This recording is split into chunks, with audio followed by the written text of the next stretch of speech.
MS paint. MS পেইন্টের প্রতিটি topic ধরে ধরে এই ভিডিওতে আমি আলোচনা করব।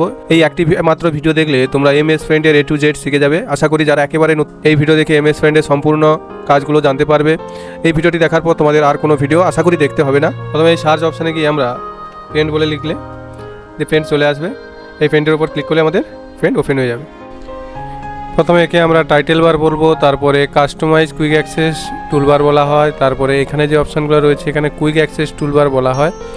এর সাইডে রয়েছে কি মিনিমাইজ বাটন এবং ম্যাক্সিমাইজ বাটন এবং ক্লোজ বাটন, অর্থাৎ এর সঙ্গে আমরা একসাথে ক্লোজ করতে পারবো। এটা হচ্ছে হেল্প রয়েছে, এখানে যে তীরচিহ্নটা রয়েছে হেল্প। এই ভিডিওতে আমরা কি বিষয়গুলো জানবো সেটা আগে বলে দিচ্ছি। দেখো, এক নম্বরে রয়েছে ক্লিপবোর্ড কমান্ড গ্রুপ, অর্থাৎ এই ক্লিপবোর্ড কমান্ড গ্রুপে যতগুলো কমান্ড রয়েছে প্রতিটার কাজ আমি স্টেপ বাই স্টেপ তুলে ধরবো। ইমেজ কমান্ড গ্রুপও প্রতিটা কমান্ড আমি দেখাবো কাজ। টুলস কমান্ড গ্রুপ রয়েছে, এই টুলস কমান্ড গ্রুপের কাজ তো অবশ্যই জানতে হবে, নাহলে তোমরা পেন্ট করতেই পারবে না। এখানে সেভ রয়েছে, সেভগুলো আমাদের অনেক কাজে লাগবে, যে আমি প্রতিটা সেভের কাজ এবং প্রতিটা সেভ আমরা কোথায় কোথায় ব্যবহার করতে পারি সেটা দেখাবো। তারপরে সাইজ রয়েছে, তারপরে কালার রয়েছে এবং এডিট উইথ পেন্ট 3D শিক্ষার্থী যারা রয়েছে তোমরা অবশ্যই এই ভিডিও থেকে আমি কথা দিচ্ছি তোমরা উপকৃত হবেই এবং এমএস পেইন্টের সম্পূর্ণ ধারণা তোমাদের অবশ্যই হয়ে যাবে এই ভিডিওটি দেখার পর। দেখো, এখানে কুইক অ্যাক্সেস টুলবারটা যেটা রয়েছে কাস্টমাইজ, এখানে গিয়ে আমরা প্রয়োজনে আরো অনেক কিছু অ্যাড করতে পারি। প্রিন্ট অপশনটাও এখানে অ্যাড করতে পারি। দেখো চলে এসেছে। ধরো ওপেন অপশনটাকে এখানে অ্যাড করতে পারি। আমরা যেটাকে চাইছি না সেখানে সেটার উপর ক্লিক করে দেবো, এটা চলে যাবে। প্রথমে আমরা ক্লিপবোর্ড যে কমান্ড গ্রুপটা রয়েছে এই কমান্ড গ্রুপের কাজগুলো জানবো। তার জন্য প্রথমে আমাকে একটা ছবি নিয়ে নিতে হবে। চলো একটা ছবি নিয়ে নিই। ছবি নেওয়ার জন্য আমাদের ফাইল অপশনে যেতে হবে, এরপর ওপেন অপশনে যাব। ওপেন অপশনে যাওয়ার পর দেখো এখানে ছবি রয়েছে একাধিক, আমি একটা ছবি সিলেক্ট করে নিলাম। ছবিটা নিয়ে এলাম, তারপরে এই অপশানে যাব, সিলেক্ট অপশানে গিয়ে সিলেক্ট অল করে নেব। আর দেখো এখানে কপি রয়েছে, কপি করব। তারপরে অপশান রয়েছে পেস্ট করে দেখো একটা ছবি চলে আসে সাথে। দেখতে পাচ্ছ দুটো ছবি। কাট করলে কী হবে, ওই ছবিটা চলে যাবে। আবার যখন আমি পেস্ট করবো আবার একটা ছবি পেস্ট হয়ে যাবে। তাহলে এই তিনটে কপি, কাট এবং পেস্টের কাজগুলো আশা করি বুঝতে পেরেছো। আমি সিলেক্ট অল করে দিচ্ছি। আমি আবার রোটেটের কাজটা দেখাচ্ছি। দেখো ছবি রোটেট হচ্ছে। যেমন চাইবে তোমরা এখান থেকে ছবিটাকে ঘোরাতে পারবে। এখানে ছবি রিসাইজ, এটা খুবই লাগে কোনো ইমেজে এমবি কমানোর জন্য বা কেবি কমানোর জন্য আমরা এটা ব্যবহার করে থাকি। আমরা অনেক ওয়েবসাইটে কী করি, ফটো আপলোড করতে হয়, সেখানে হয়তো 10 KB লাগে। তাহলে এইভাবে আমরা ছবির কেবি ছোটো করতে পারি।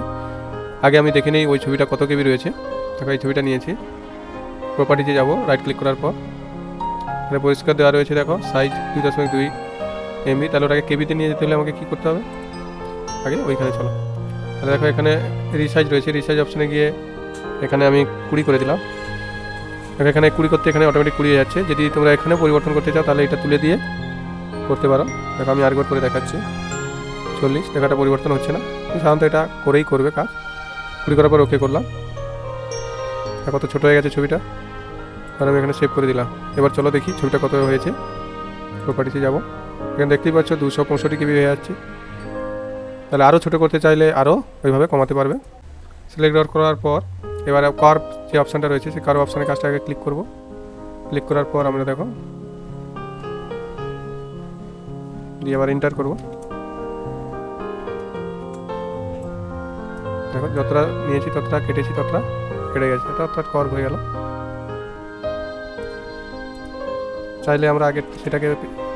এরপর ছবিটার উপর আবার রাইট ক্লিক করবে। দেখো এই অপশানগুলো এখানেও রয়েছে, কপি, কাট, পেস্ট। শেষে যে অপশানটা রয়েছে ইনভার্ট কালার, ওটাতে ক্লিক করলে দেখো ছবিতে আমরা অনেক সময় কোনো ভৌতিক সিনেমাতে আমরা এগুলো সাধারণত এই কালারগুলো দেখে থাকি। দেখো কালারটা পুরো আলাদা রকম হয়ে গেছে। আমি আন্ডু করে দিলাম, Ctrl+Z বা এখানে ক্লিক করে ছবিটা আমি ডিলিট করে দিচ্ছি। আশা করি তোমরা ক্লিপবোর্ড এবং ইমেজ যে কমান্ড গ্রুপ রয়েছে দুটো বুঝতে পেরেছো আশা করি। এরপর রয়েছে টুলস যে কমান্ড গ্রুপ, এখানে দেখো পেন্সিল চিহ্ন রয়েছে, এই পেন্সিলটা সিলেক্ট করবে। করার পর এখানে কালার সিলেক্ট করবে। দেখো এখানে 1 নম্বর কালারে যেটা আছে রেখাটা টানা যাচ্ছে। এবার ধরো এই রেখাটা বা যেটা টানলে এটা একটু মোটা করতে চাইছো, পেনের সাইজটাকে দেখো মোটা হচ্ছে রেখাটা। এখানে একাধিক সাইজ রয়েছে, তোমরা যেটা খুশি সেটা ব্যবহার করতে পারো। কালার চেঞ্জ করতে চাইলে এখানে গিয়ে আবার ক্লিক করবে, দেখো কালার চেঞ্জ হয়ে গেছে। পেন্সিলের সাইজ চেঞ্জ করতে চাইলে এখানেও পেন্সিলের সাইজ চেঞ্জ করতে পারো। এখানে এডিট কালার রয়েছে, এখানে গিয়েও তোমরা কালার চুজ করতে পারো। দিয়ে ওকে করবে, এখানে ক্লিক করবে। দেখো তাহলে আশা করি এই পেন্সিল টুলটা বোঝা গেল। এরপরে রয়েছে কি ইরেজার। ইরেজারের কাজ কি না, আমরা যেমন পেন্সিল লেখার পর ইরেজার দিয়ে বা ইরেজার দিয়ে মুছি, সেটা এটা দেখো মুছে যাচ্ছে।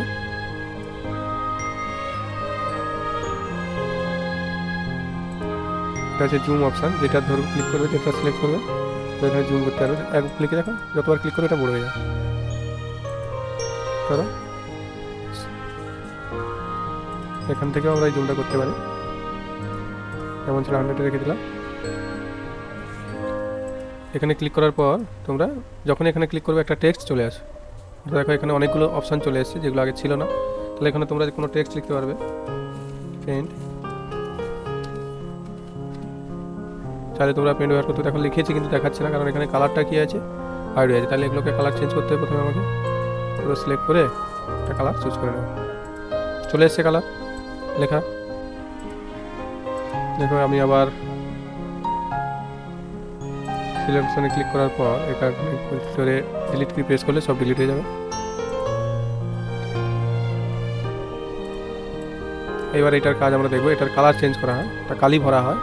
এখান থেকে যে কোনো একটা কালার নিয়ে আমি এর ভিতরে যখনই ছাড়বো ওর মধ্যে কালি ভরে যাবে। তাহলে আমাদের আগে এরকম একটা সেভ নিয়ে নিতে হবে, তারপরে তুমি সেই কাজটা করতে হবে। আমি আবার একটা সেভ নিয়ে ধরে করছি। দেখো তারপর এবার ব্রাশ নেব, এখানে বিভিন্ন ব্রাশ রয়েছে। এবার ওই ব্রাশ দিয়ে আমি এখানে ইউজ করতে পারি, কালার করতে পারি। দেখো আমরা এগুলো যখন কোনো ড্রয়িং করব, ড্রয়িং করার পর এটা দিয়েও আমি কালার একটু একটু করে কালার বিভিন্ন কালার করতে চাইলে এই ব্রাশের সাহায্য নিতে হয়। আমি আবার সিলেক্ট করার পর এগুলো ডিলিট করে দিচ্ছি। এরপরে যে শেপগুলো রয়েছে এই নিচে ক্লিক করবে। দেখো এখানে একাধিক শেপ রয়েছে, তোমরা যেটা চাইবে সেটা ব্যবহার করতে পারবে। এখানে শেপের কালার চেঞ্জ করতে চাইলে কালার করতে পারবে। এখানে কালার ভরতে চাইলে এখানে গিয়ে যেই কালারটা নেবে নিয়ে এর ভিতরে ইউজ করবে। আরেকটা দেখিয়ে দিচ্ছি, বাইরে যদি এরকম ভুলবশত ক্লিক করে দাও আন্ডু করে নেবে, কারণ একটা ঘর করেই তার মধ্যেই কালারটা ছাড়তে হবে। দেখো যেটা চাইবে এখানে সেটা নিতে পারবে। এগুলো যখন ছবি করবে এগুলো খুবই প্রয়োজন, তোমরা যখন ড্রয়িং করবে এগুলো খুবই তোমাদের কাজে লাগবে। কিছু ড্রয়িংয়ের ভিডিও আপলোড করা রয়েছে, তোমরা চাইলে প্লেলিস্টে গিয়ে চেক করে নিতে পারো। দেখো এখানে এটা ক্লিক করার পর এখানে আউটলাইন রয়েছে, আউটলাইনে গিয়েও তুমি কোনো ওয়াটার কালার এখানে হচ্ছে হয়তো একাধিক অপশান রয়েছে। সলিড কালার, আউটলাইনে দেখো কালার পরিবর্তন হচ্ছে, এখানে ওয়াটার কালার, ন্যাচারাল পেন্সিল। তা তোমরা এটা করে পেন্সিলের মতো আঁকা দেখাতে চাইলে এখানে এটা মনে হবে যেন পেন্সিল দিয়েই আঁকা হয়েছে। ভিউ অপশানে রয়েছে, দেখো এখানে জুম ইন জুম আউট রয়েছে। এখানে গাইডলাইন দিতে চাইলে গাইডলাইনও দিতে পারবে। ফুল স্ক্রিন করতে চাইলে এখানে ক্লিক করবে, আবার স্কেপ মারলে ফুল স্ক্রিনটা কেটে যাবে।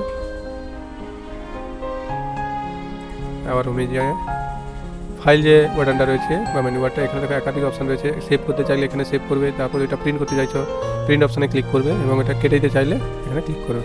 তো এটা যদি সেভ করতে চাও সেভ করবে, নাহলে সেভ করার দরকার নেই, ক্যান্সেল করবে।